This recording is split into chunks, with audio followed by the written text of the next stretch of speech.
Dans cette vidéo, je vous propose de regarder quelques seconds coups très classiques. Pour chaque position proposée, je vous invite à appuyer sur pause, réfléchissez à votre coup et seulement après continuez la vidéo pour voir quel était le meilleur choix et pourquoi. Alors vous avez la première position sous les yeux, l'adversaire a joué 6 et 2 en ouverture, vous êtes blanc et vous devez jouer maintenant 3 et As, que faites-vous?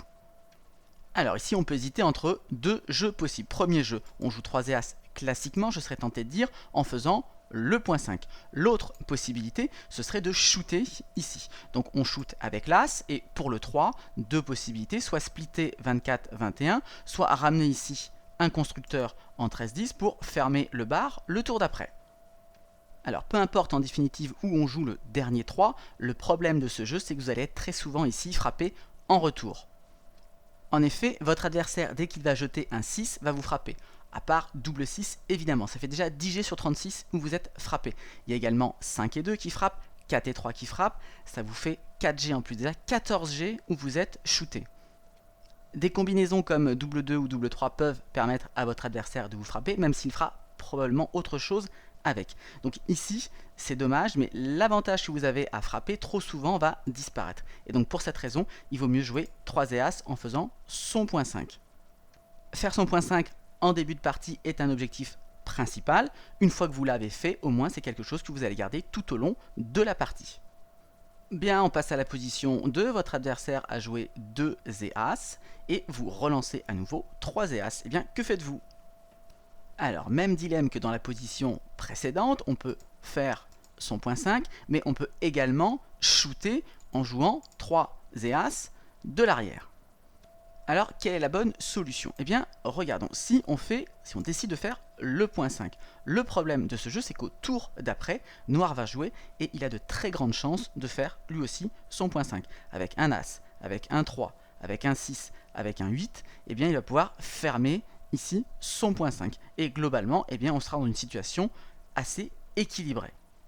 Conclusion, en faisant le point 5, eh bien, on risque de ne pas tirer un grand avantage par rapport à son adversaire. Donc ici, le jeu, c'est de frapper. On fait perdre 20 pips à Noir à la course. On l'envoie à la barre, ça veut dire qu'au prochain tour, il va gaspiller la moitié de son jet pour rentrer. On se place en plus sur son point 5, ce qui va nous permettre peut-être de nous ancrer sur son point 5 au tour d'après, ce qui est aussi un des objectifs qu'on veut accomplir en début de partie. Donc là, il y a beaucoup plus d'avantages à aller shooter l'adversaire que de faire son propre point 5. Troisième position, maintenant votre adversaire a toujours joué 2 et As, cette fois-ci il a joué avec l'As à l'arrière, et vous roulez 6 et 4, et bien que faites-vous? Alors ici deux possibilités, on peut shooter 24-14, premier jeu possible, et puis deuxième jeu, on peut aller faire le point 2 sur la tête de l'adversaire. Alors il n'y aurait pas le pion adverse en 14, on serait très content d'aller faire un point dans son board et de frapper l'adversaire, sauf que le point 2, en définitive, c'est pas le point qu'on veut faire en priorité.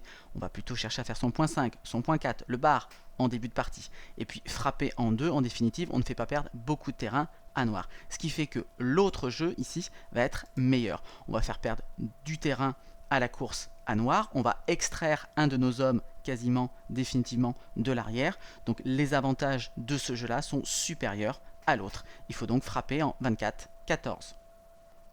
Position 4 maintenant, l'adversaire a joué 6 et 2 et vous roulez 5 et As. Alors, je ne doute pas qu'avec l'As, vous allez shooter ici. La question se pose plutôt sur le 5. Que faites-vous avec le 5?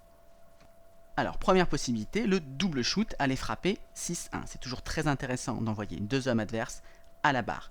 Le problème ici, c'est que même si vous n'êtes pas shooté par les noirs le tour d'après au point As, vous n'avez pas assez d'hommes ici dans cette zone pour à la fois couvrir votre point As et faire les points qui vous intéressent vraiment, 5, 4 ou le bar. Donc dans cette position, il vaut mieux jouer tout simplement de 13 en 8, ramener ici un constructeur pour éventuellement fermer le bar le tour d'après. Ou bien encore faire un point à l'intérieur sans casser son point 8. Regardons maintenant la position suivante qui ressemble beaucoup. L'adversaire a toujours joué 6 et 2 et cette fois-ci, vous avez joué 6 et 5. Alors ici, vous pouvez échapper un homme à l'arrière classiquement en jouant 24-13. Le problème de ce jeu, c'est que c'est beaucoup trop passif. Avec le 6, il faut très certainement ici shooter. Et contrairement à tout à l'heure en définitive, en shootant, vous avez ramené un homme de plus ici dans la zone et maintenant vous pouvez vous permettre de double shooter et donc de jouer 6 As avec le 5. Sixième position, maintenant l'adversaire a joué 4 et As et vous avez roulé double 2. Je vous laisse réfléchir à votre coup. Alors un premier jeu possible, c'est de jouer les 4-2 de 24 en 16 et de shooter.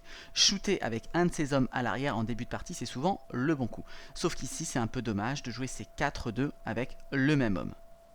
À la place ici, on va préférer construire. Déjà, on peut faire le point 4 et ensuite, avec les deux derniers 2, plusieurs jeux possibles. On pourrait jouer par exemple 13-11, faire un point à l'extérieur et ramener ici des constructeurs pour le bar ou notre point 5, ou bien encore venir ici s'ancrer chez l'adversaire, ce qui est un de nos objectifs de début de partie.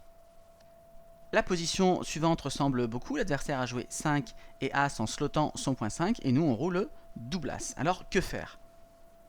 Eh bien ici, pas de piège, il s'agit d'exploiter exactement la même idée. On pourrait utiliser nos 4 As pour shooter ici, mais on va plutôt privilégier le jeu qui construit. On va faire le point 5 et le point barre d'un coup. C'est quand même un énorme avantage en un seul jet. Le tour d'après, l'adversaire va probablement lui aussi faire son point 5, mais on a construit en plus, nous, d'ores et déjà, notre point barre. D'une manière générale, quand on va lancer un double en deuxième coup, on va privilégier les jeux où on construit, où on est capable d'accomplir plusieurs choses en même temps. Pour terminer cette vidéo, je vous propose une 8e position, alors qui n'est pas un second coup mais un 3e. Vous avez commencé par jouer 2 et As, l'adversaire a répliqué en faisant avec 5 et 3 son point 3, et là vous avez 6 et As à jouer.